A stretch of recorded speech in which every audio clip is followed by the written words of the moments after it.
Hello everybody, welcome back to my channel. My name is Maureen O'Connor from Quilters Heaven in Northbrook, Illinois, and I am the Opinionated Quilter.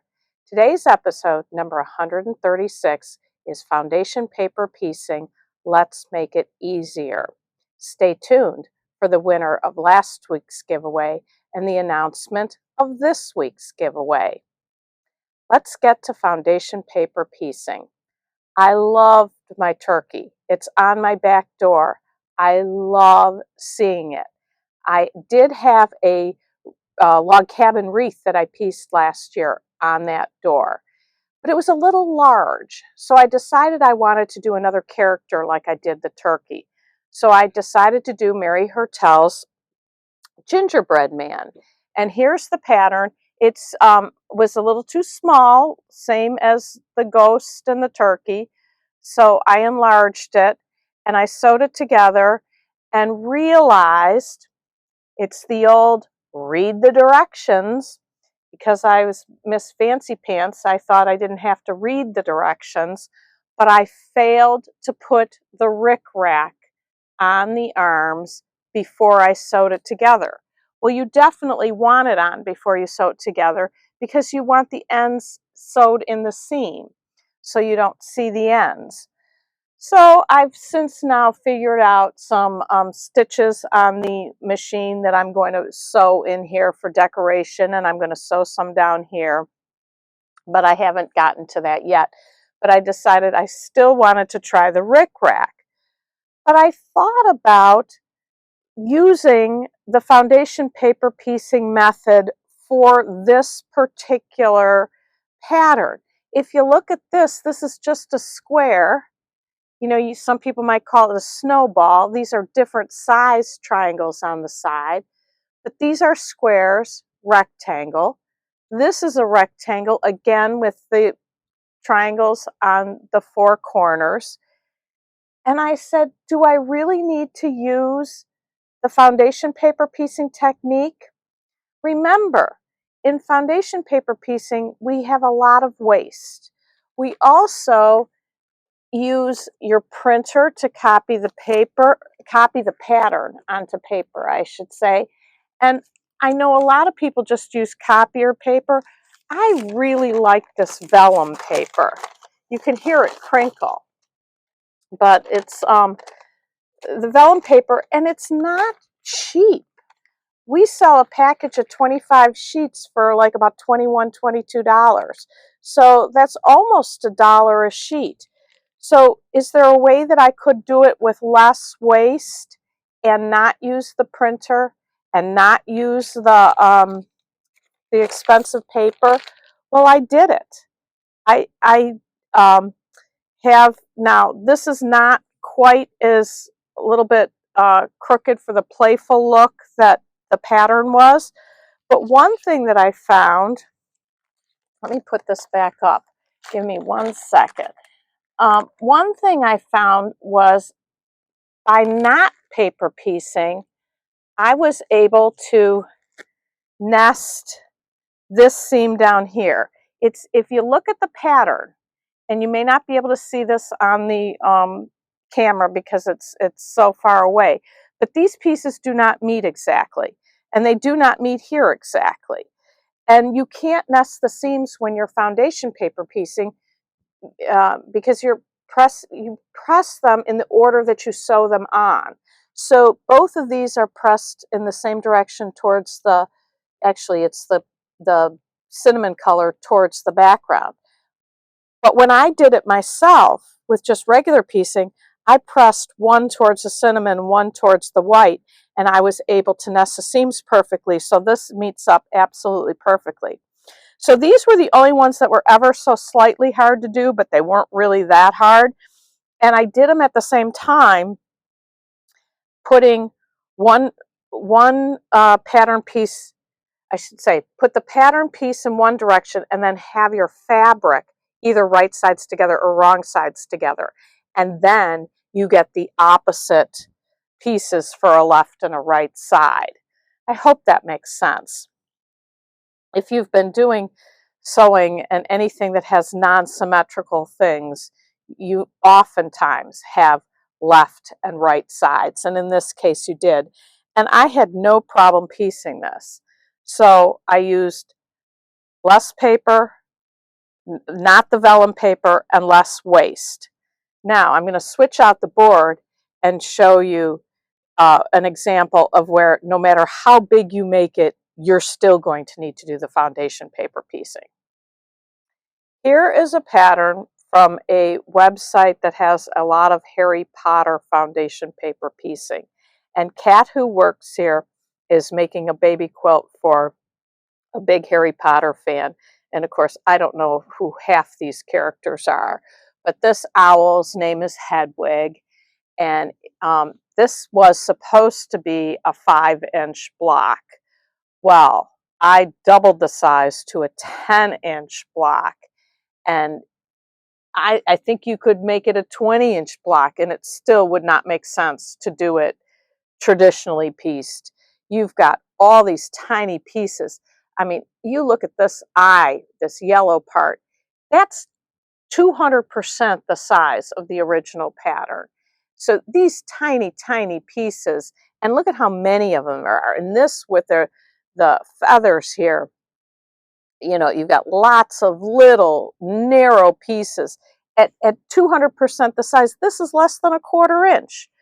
So no matter how big you would get this, this is one that you definitely would need the foundation paper piecing technique. So my only point here is to think about it. If you can save fabric and you can save money, why not do it that way rather than the foundation paper piecing way?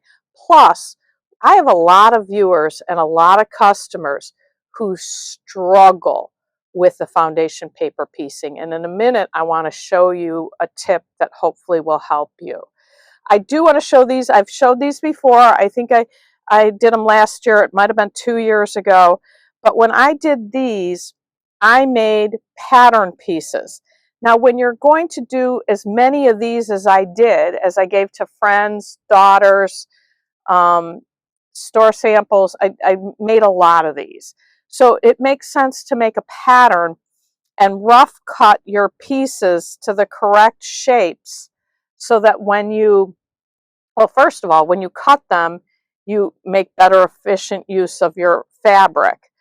But you get more accuracy when you sew them on because you have your angles already cut properly.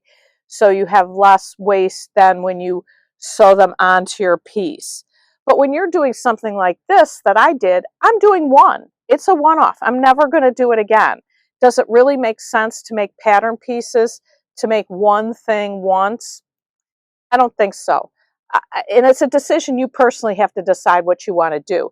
Because you do a lot of waste here. And you know I hate waste. But to get the effect of these perfect points here and these little points in the eyes and everything, it's worth it to me for the waste for a project like that. So I want to show you a tip that hopefully will help you get past the issues of foundation paper piecing. People have a hard time getting it in their head that you're sewing on the opposite side of where the fabric is, and people get confused. I want to make it simpler. So this is the pattern that I selected to demonstrate with. This is, again, another Mary Hertel pattern, and they're acorns. And I picked a simple one just to show you. And if you're going to start doing this, don't start with a Hedwig at a 5-inch block. Something like this, or the Christmas tree, or a heart, something simple to start to get the hang of it. So there's really only 2 different steps in this, and one is your first piece is different than the rest, but after that, everything else is all exactly the same over and over again. So what I want to show you on this first piece here, I'm doing piece B from the pattern, and number 1 is the body of the acorn. Now, different than everything else where you're going to place it face down on the fabric, this goes face up on the fabric. So the first thing I want to do is put some glue here because I want to hold my piece. And I'm just using regular old Elmer's washable glue. And then I want to make sure that I get this covered with enough space around it for seam allowance. So this has to be face up back here. So I would lay that with the wrong side up facing me. And then I'm going to put this on and press the glue down. Next, I'm going to take my piece and put the next piece, which is number 2 over here, to put on next. Now, if you're a lefty, I think I have this right, that I would do this here as a righty, fold this back on the line, and all this is a business card. If you were a lefty, I think you would do it face up, where you put your card down and then fold here. And then we want to cut this at 1/4 inch.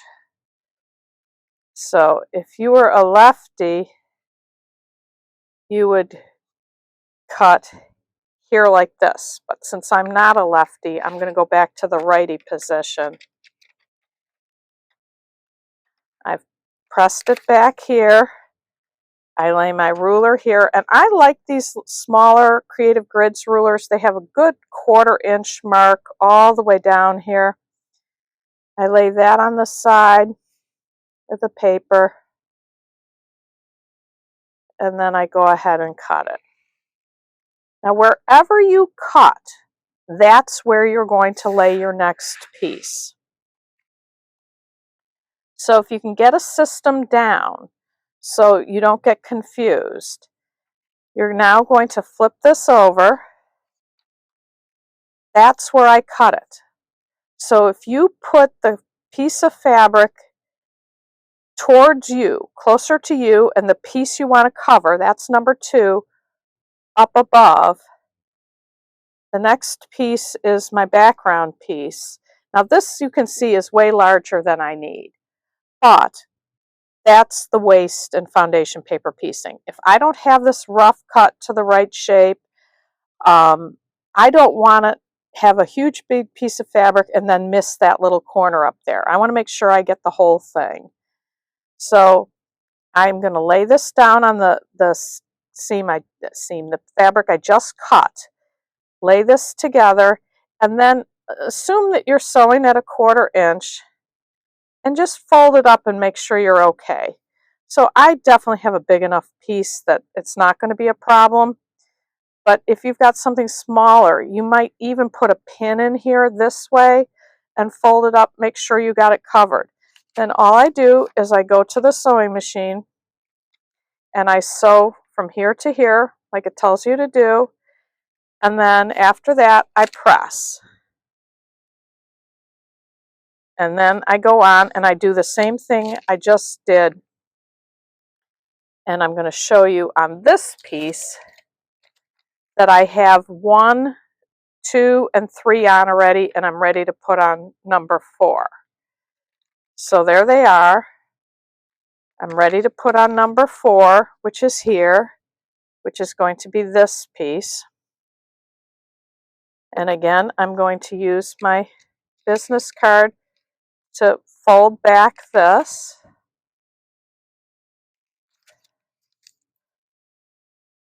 And then I'm going to lay my ruler on there to get the 1/4 inch. Trim away. And then we know that's where I'm going to lay my brown piece for the top of the acorn. So I'm going to now flip it over. And remember what I said, put this towards you. And then take your piece, you know you're laying it on this edge. This is what you're trying to cover. Line it up. Now I'm going to just make sure, did I cut this long enough? Yep, sure did.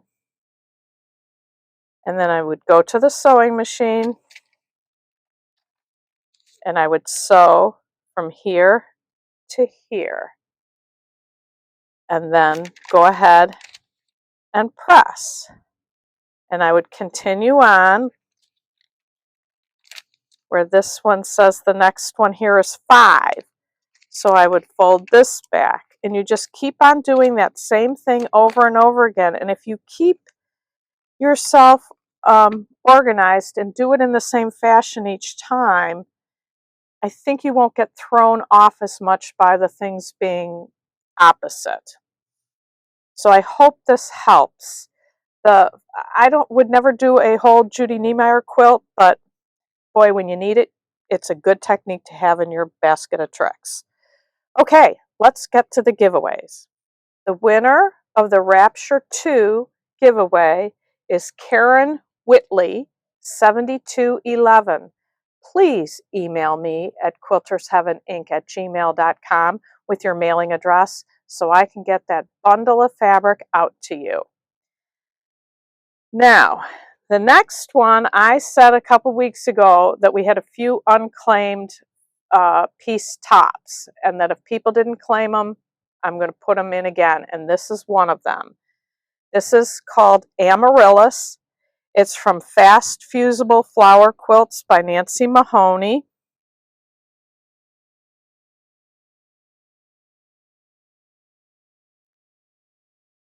This says it's 43 square, but this sure doesn't look like 43 square to me. It may be. That's a little bit more than 43. Sorry about that. I should have checked this beforehand.